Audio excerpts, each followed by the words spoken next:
ইরাকের এক ভয়ঙ্কর মুসলিম স্নাইপার একাই উড়িয়ে দিয়েছিল আমেরিকান ৩৭ জন স্নাইপারকে, যাকে আজ পর্যন্ত কোনো দেশের স্নাইপার সামনাসামনি দেখেনি। এখন পর্যন্ত যে স্নাইপারদের সে মেরেছিল তাদের বেশিরভাগকেই সে হেডশট দিয়ে মেরে ফেলে। তার সামনে যেতে খোদ আমেরিকানরাও ভয়ে থরথর করে কাঁপত। আজকের ভিডিওতে ইরাকের এক ভয়ঙ্কর মুসলিম স্নাইপার সম্পর্কে জানবো, তো চলুন ভিডিওটি শুরু করা যাক। গল্পের শুরুতে ২০০৭ সালের ইরাক ও আমেরিকার মধ্যে যুদ্ধের সময়কে দেখানো হয়, যে যুদ্ধে দুর্ভাগ্যবশত আমেরিকা জয়লাভ করেছিল, যেটা তখনকার প্রেসিডেন্ট বুশ যুদ্ধে জয়লাভের ঘোষণা দিয়ে দেয়। কিন্তু ইরাকের কিছু বিদ্রোহী গোষ্ঠী আমেরিকানদের যেখানে দেখছিল সেখানেই মেরে ফেলছিল। এমনইভাবেই ইরাকের মধ্যে একটি তেলের পাম্পে থাকা ১০ জন আমেরিকান সৈনিককে মাত্র ৩০ সেকেন্ডে কোনো এক স্নাইপার প্রত্যেককে হেডশট দিয়ে কিল করে। এরপর আমাদের দুজন আমেরিকান স্নাইপারকে দেখানো হয়, যাদের নাম আইজাক ও ম্যাথুইজ, যাদেরকে ওই তেলের পাম্পে নজর রাখার জন্য পাঠানো হয়েছিল, এটা দেখার জন্য যে সেখানে থাকা সকল সৈনিককে কে মেরেছে। তারা নিজেদের মধ্যে আলোচনা করছিল। ম্যাথুইজ তখন বলে, মাত্র ৩০ সেকেন্ডে ১০ জন সৈনিককে নিখুঁতভাবে হেডশট দিয়ে কিল করা কোনো মানুষের পক্ষে সম্ভব নয়। আইজাক তখন জুবা নামে একজন স্নাইপারের কথা বলে, যে আজ পর্যন্ত বহু আমেরিকান স্নাইপারকে মেরেছে, যাদের বেশিরভাগ হেডশট দিয়ে কিল করা, আর এখন পর্যন্ত কোনো আমেরিকান স্নাইপার তাদের সামনাসামনি দেখেনি, আর সেই হয়তো এদেরকে মেরেছে। এরপর টানা ২২ ঘন্টা ধরে তেলের পাম্পের সামনে থাকা দেওয়ালের দিকে দূর থেকে নজর রাখতে থাকে তারা। তাদের সন্দেহ ছিল যে হয়তো জুবা সেই দেওয়ালের পিছনে লুকিয়ে আছে, আর সেও তাদের উপরে নজর রাখছে। টানা ২২ ঘন্টা ধরে এক জায়গায় বসে নজর রাখতে রাখতে ম্যাথুইজ অধৈর্য হয়ে পড়ে, আর সে ওই দেওয়ালের কাছে যেতে চায়, এটা দেখার জন্য যে আদেও কি কেউ সেখানে লুকিয়ে আছে নাকি তারা অযথায় সময় নষ্ট করছে। কিন্তু আইজাক তাকে বাধা দেয় আর বলে, জুবা হয়তো দূর থেকে আমাদের উপরে নজর রাখছে, তোমার ওখানে যাওয়া উচিত হবে না। কিন্তু ম্যাথুইজ তার কথা শোনে না, আর সে ওই দেওয়ালের দিকে যেতে থাকে। দূর থেকে আইজাক স্নাইপার দিয়ে ম্যাথুইজের উপরে নজর রাখে। কিছু দূর যেতেই ম্যাথুইজ লক্ষ্য করে যে সেখানে যে সৈনিকদের মারা হয়েছিল তাদের প্রত্যেকেই মাথায় গুলি লাগার কারণে মৃত্যু হয়েছে। এটা দেখে ম্যাথুইজ বুঝে যায় যে এটা জুবারই কাণ্ড। এরপর আরো কিছু দূর যেতেই কোথাও থেকে একটা গুলি এসে ম্যাথুইজের পায়ে লাগে, আর ম্যাথুইজ মাটিতে পড়ে যায়। দূর থেকে আইজাক স্নাইপারের স্কোপ দিয়ে দেখে ম্যাথুইজ তার কাছে থাকা রেডিওর মাধ্যমে তার কাছে সাহায্য চাওয়ার জন্য হামাগুড়ি দিয়ে যেতে থাকে। আইজাক দৌড়ে ম্যাথুইজের কাছে আসতে যায়, তার উপরেও কোথাও একটা থেকে অনেকগুলো গুলি ছোড়া হয়, কিন্তু ম্যাথুইজ এলোপাতাড়ি ভাবে দৌড়ে আসার কারণে গুলিগুলো তার ব্যাগে লাগে। কিন্তু জুবা ছিল আল্ট্রা প্রো লেভেলের স্নাইপার।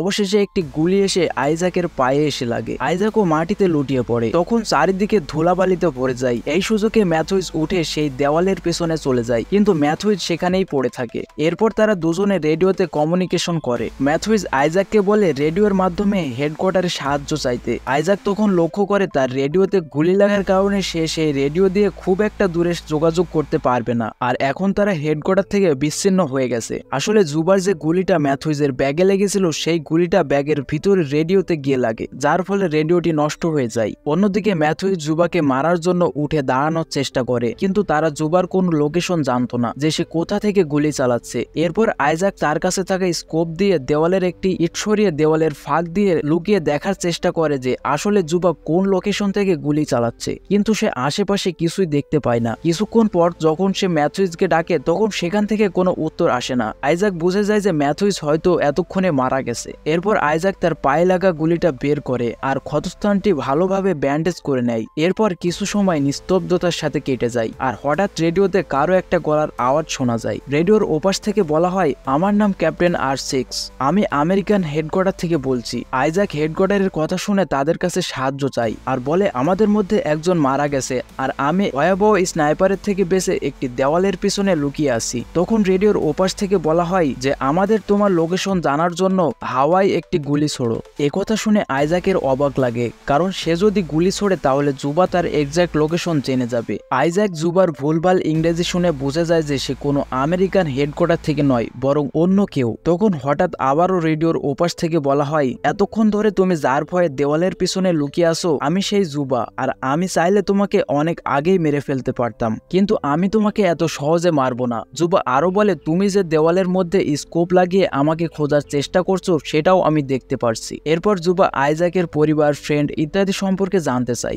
একে তো আইজাকের ক্ষতস্থান দিয়ে রক্তপাত হচ্ছে, অন্যদিকে মরুভূমির তীব্র রোদ আইজাকের মাথার উপরে। আইজাক জুবার এই আবল তাবল কথা শুনে রেগে যায় আর তাকে অনবরত গালিগালাজ করতে থাকে। এরপর আরো কিছু সময় কেটে যায় আর একটা সময় আইজাকের খুব পানি তৃষ্ণা পায়। আইজাক যখন তার ব্যাগ থেকে পানির বোতল বের করে তখন সে দেখে বোতলের গায়ে গুলি লেগে বোতলের পানি সব মাটিতে পড়ে গেছে। তখনই আবারও রেডিওতে জুবার আওয়াজ শোনা যায়। জুবা বলে, আমি তোমার বোতল এবং রেডিওতে গুলি করেছি যাতে তুমি রেডিওতে কারো সাথে সাহায্য না চেতে পারো, আর বোতলে গুলি করেছি যাতে তুমি মরুভূমির তীব্র রোদে তিলে তিলে কষ্ট পেয়ে মারা যাও। ভাবতে পারো কতটা প্রো লেভেলের স্নাইপার জুবা। প্রায় 3 কিলোমিটার দূর থেকে এতটা নিখুঁতভাবে স্নাইপার দিয়ে শট করা শুধু জুবার পক্ষেই সম্ভব। জুবা আরো বলে, আমি তোমার পায়ের এমন জায়গায় গুলি করেছি যেখান থেকে তুমি যতই রক্তক্ষরণ বন্ধ করার চেষ্টা করো না কেন তোমার রক্তক্ষরণ বন্ধ হবে না, আর কিছু ঘন্টার মধ্যেই অতিরিক্ত রক্তক্ষরণের ফলে তুমি মারা যাবে। আইজাক জুবার কথা শুনে খুবই ভয় পেয়ে যায় আর ভাবতে থাকে একটা মানুষের পক্ষে কিভাবে এতটা দূর থেকে এতটা নিখুঁতভাবে স্নাইপার দিয়ে শট নেওয়া সম্ভব। আইজাক আবারও তার কাছে থাকা স্কোপ দিয়ে জুবার লোকেশন খুঁজতে থাকে, কিন্তু আইজাক এবারও কাউকেই খুঁজে পায় না। এবার আইজাকের মাথায় একটা আইডিয়া আসে। আইজাক শার্টটি খুলে তার ভিতরে হেলমেট পরিয়ে দেওয়ালের উপরে তুলে ধরে যাতে জুবা ওটাকে আইজাক ভেবে গুলি করে, আর আইজাক জুবার এক্সাক্ট লোকেশন খুঁজে বের করতে পারে। কিন্তু জুবা তো আর অন্য 4-5টা স্নাইপারের মতো না, সে আইজাকের প্ল্যান বুঝে ফেলে আর রেডিওতে বলে, তোমার এরকম ফালতু বুদ্ধিতে কোনো কাজই হবে না বোকা, তোমাকে মরুভূমির মাঝখানে তিলে তিলে মরতে হবে। তোমাকে মারার পর আমি তোমার এমন অবস্থা করব যে তোমার লাশ দেখে আর কোনো আমেরিকান ইরাকের দিকে চোখ তুলে তাকাতে কয়েকশো বার ভাববে। এর মাঝে সেখানে হঠাৎ বালিঝড় শুরু হয়ে যায়। পানি তৃষ্ণা সহ্য না করতে পেরে জীবনের ঝুঁকি নিয়ে দেওয়ালের পিছনে পড়ে থাকা একজন আমেরিকান সৈনিকের মরদেহের কাছে চলে যায়, কিন্তু জুবা আইজাককে দেখতে পেলেও কোনো গুলি করে না। আইজাক সেই মৃতদেহের ব্যাগের ভিতর থেকে একটি পানির বোতল ও কিছু খাবার পায়। সেটা নিয়ে আইজাক যখন আবারও দেওয়ালের পিছনে যাওয়ার জন্য যায় তখন জুবা 2-3টা গুলি ছোড়ে। আইজাক কোনো মতে সেই দেওয়ালের পিছনে চলে আসে আর সে বোতলের পানি ও খাবার খেয়ে কিছুটা হলেও মনোবল ফিরে পায়। কিন্তু এসবের মাঝে আইজাকের স্কোপটি ভেঙে যায়। আবার রেডিওতে জুবা কথা বলে। এবার আইজাক জুবার কথার ব্যাকগ্রাউন্ডে লোহার আওয়াজ শুনতে পায়। আইজাক বুঝতে পারে জুবা হয়তো দেওয়ালের পিছনে থাকা কন্টেনারের স্তূপের মধ্যে লুকিয়ে আছে, কিন্তু আইজাকের স্কোপটি গুলি লেগে ভেঙে গেছিল, তাই আইজাক তার স্কোপ দিয়ে ভালোভাবে পরিষ্কারভাবে দেখতে পারছিল না। কিছুক্ষণ পর আইজাক লক্ষ্য করে ম্যাথুইজ নড়াচড়া করছে, তার মানে ম্যাথুইজ এখনো জীবিত আছে। আইজাক ম্যাথুইজের সাথে কথা বলার চেষ্টা করে। সে বলে যে তার মনে হয় সামনে থাকা আবর্জনা স্তূপেই হয়তো জুবা লুকিয়ে আছে, কিন্তু আমার কাছে থাকা স্কোপটি জুবার গুলিতে ভেঙে গেছে, যার জন্য আমি জুবাকে দেখতে পাচ্ছি না। তোমার কাছে থাকা স্কোপটি দিয়ে দেখো, তুমি হয়তো জুবার লোকেশন দেখতে পাবে। এটা শুনে ম্যাথুইজ তার রাইফেল নেওয়ার জন্য এগিয়ে যায়। জুবা যেন না বুঝতে পারে যে ম্যাথুইজ এখনো বেঁচে আছে, নড়াচড়া করছে, তার জন্য আইজাক জুবার মনোযোগ নষ্ট করার চেষ্টা করে। অন্যদিকে দেখা যায় ম্যাথুইজ তার রাইফেল তুলে সেই আবর্জনা স্তূপের দিকে তাক করে বসে আর 4-5টা এলোপাতাড়ি গুলি করে বসে, যার ফলে জুবা বুঝে যায় যে ম্যাথুইজ এখনো জীবিত আছে, সে এখনো মারা যায়নি। আইজাক জুবার কাছে অনুরোধ করে যে ম্যাথুইজকে যেন সে না মারে, কিন্তু জুবা তার কোনো কথাই শোনে না। জুবা একটি নিখুঁত হেডশট মেরে ওয়ান টেপে মাথার খুলি উড়িয়ে ওখানেই ম্যাথুইজের গল্প শেষ করে দেয়। এসব দেখে আইজাক খুব ভয় পেয়ে যায় আর আইজাক জুবার কাছে তার প্রাণ ভিক্ষা চাই। তখন জুবা বলে, আমরা তোমাদের যেতে দিলেও তোমরা আমেরিকানরা যেতে চাও না, যুদ্ধে তোমরা তো জিতেই গেছো, তাহলে এখনো তোমরা কেন এখানেই পড়ে আসো? আমরা তো তোমাদের আক্রমণ করিনি, তোমরাই আমাদের উপরে আক্রমণ করেছো। আসলে তোমাদের আমেরিকানদের একটাই শাস্তি, আর তা হলো মৃত্যু। এরপর জুবা আইজাককে বলে, তুমি চাইলে এখান থেকে চলে যেতে পারো, কিন্তু আইজাক জুবার উপরে বিশ্বাস হয় না। সেভাবে এখান থেকে বেরোলেই জুবা তাকে মেরে ফেলবে। কিছুক্ষণ পর আবারও রেডিও থেকে আওয়াজ ভেসে আসে। এবার জুবা আইজাকের রেডিওটাকে কন্ট্রোল করছিল। জুবা আইজাক সেজে আমেরিকানদের হেডকোয়ার্টারের সাথে কথা বলে। জুবা বলে, ম্যাথুইজ ও আমি একটি দেওয়ালের পিছনে লুকিয়ে আছি আর আমাদের উপরে একজন স্নাইপার তাক করে আছে, আমাদের সাহায্যের প্রয়োজন। আসলে এটা ছিল জুবার বানানো ভয়ঙ্কর এক ট্র্যাপ, যেখানে জুবা প্রথমে কিছু আমেরিকানদের মারে, যার ফলে সেখানে কিছু আমেরিকান স্নাইপার আসে আর এখন জুবা তাদের বন্দি করে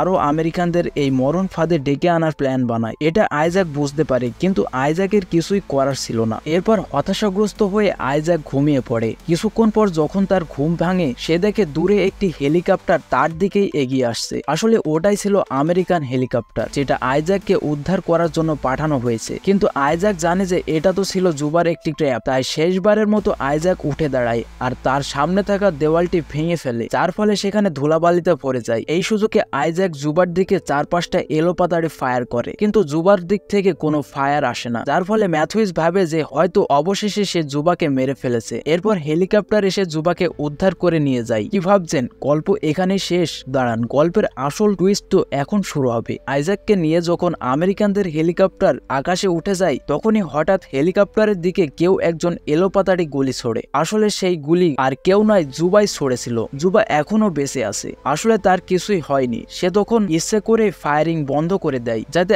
আইজাক ভাবে যে সে জুবাকে মেরে ফেলেছে। এরপর জুবা এক শটে হেলিকপ্টার সহ সকল আমেরিকান সৈনিকদের মাটিতে ক্র্যাশ ল্যান্ডিং করায় আর সকল আমেরিকান সৈনিকরা মারা যায়। এরপর কিছু সময় পর দেখা যায় জুবা সেই ভাঙাচোরা রেডিও দিয়ে আমেরিকান সেজে হেডকোয়ার্টারে সাহায্যের জন্য আরো আমেরিকান সৈনিকদের পাঠাতে বলে। আর এখানেই গল্পটি শেষ হয়ে যায়। গল্পটি কেমন লাগলো কমেন্টে জানান, আর এরকমই ইন্টারেস্টিং গল্পের ভিডিও দেখতে আমাদের চ্যানেলটি সাবস্ক্রাইব করে পাশে আসা বেল আইকনটি অন করে রাখবেন, যাতে পরবর্তী এরকমই ইন্টারেস্টিং ভিডিওর নোটিফিকেশন সবার আগে আপনি পেয়ে যান। তো আজকের মতো এখানেই শেষ করছি, আবার দেখা হবে অন্য কোনো ভিডিওতে। মানুষ বেঁচে থাকার জন্য কতটা ভয়ঙ্কর পরিস্থিতির মধ্যে দিয়ে যেতে পারে তা এই ভিডিওটি দেখার পর আপনিও বুঝতে পারবেন। আজকের এই গল্পটিতে আমরা রাশিয়ার ভয়ঙ্কর জেল থেকে এক জার্মান সৈনিকের 13,000 কিলোমিটার পথ পায়ে হেঁটে বেঁচে ফেরার সংগ্রাম সম্পর্কে জানব, যে জেলের বাইরের হাজার হাজার কিলোমিটারের মধ্যে চারিদিকে বরফে ঢাকা।